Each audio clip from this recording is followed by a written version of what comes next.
What's up, guys? Hey, I have one question for you. Just one. It's a simple question. Did you ever hear the tragedy of Darth Plagueis the Wise?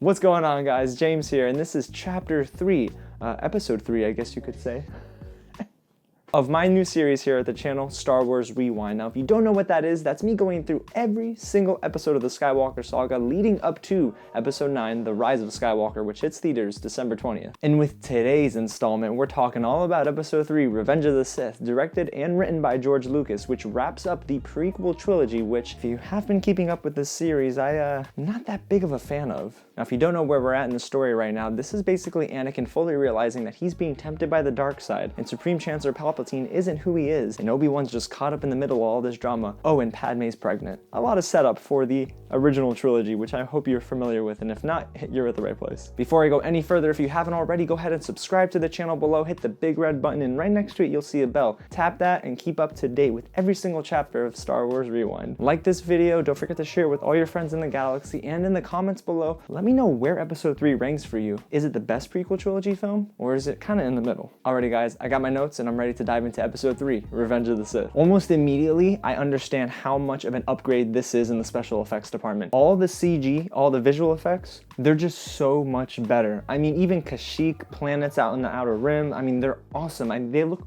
great. I'm guessing 2005 technology must have been that much better. I don't know, but I mean, it looked really good. Something else I noticed immediately is that Christopher Lee, who plays Count Dooku, yeah, he had a lot of screen time in Attack of the Clones, much more than he did in Episode 3 because, you know, but trust me, you guys, he's better here in 5 minutes than he was in the entirety of Episode 2. But then the movie gets to the romance between Anakin and Natalie Portman's character, Queen Amidala.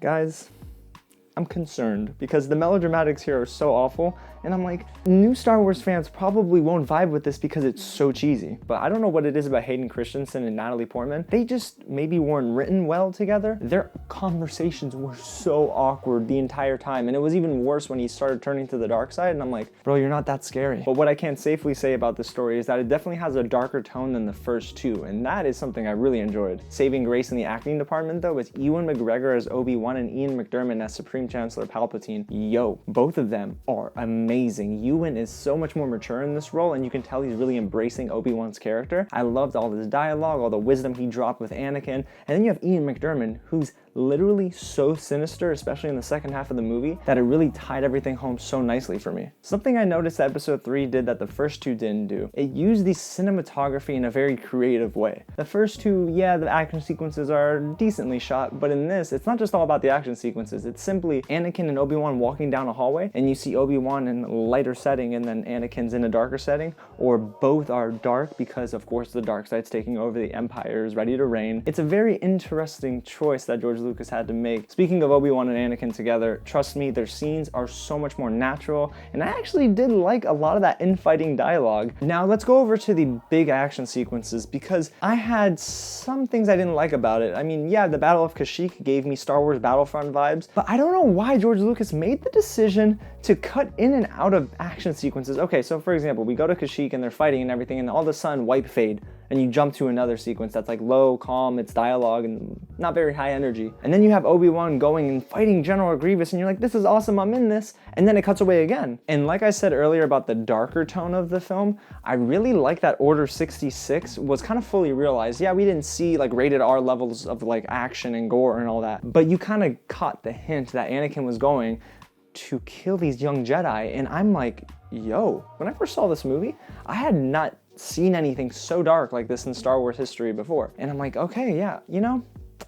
this is not settling. This does not feel right in my spirit. Only thing is, didn't really care too much for the length of the film. Again, it felt like it dragged, and it didn't do the greatest job at holding my attention all the way through. So would I say this is the best of the prequel movies? Yeah, I think it probably is, just for the depth alone and exactly what it means for the original trilogy, but I don't think it's that much of an upgrade over Episode 1. What I will say though is that we got a lot of Ewan McGregor, and we got a lot of Ian McDiarmid, basically enough to satisfy me as a fan. That makes me so much more excited about the Disney Plus series with Ewan McGregor and the Obi-Wan series. I'm incredibly excited for that. So yeah, Episode 3 is fine, but I don't think it's very good. Alright guys, so that's my take on Episode 3, Revenge of the Sith. If you like exactly what you heard and what you saw, go ahead and like this video, subscribe to the channel, and hit that bell so you get notified each time I release a new chapter of this series. Also in the comments below, let me know what you think of this film, and if it really is as bad as some say, or if you actually like it way more than the rest of the crowd. Alrighty guys, so until next time,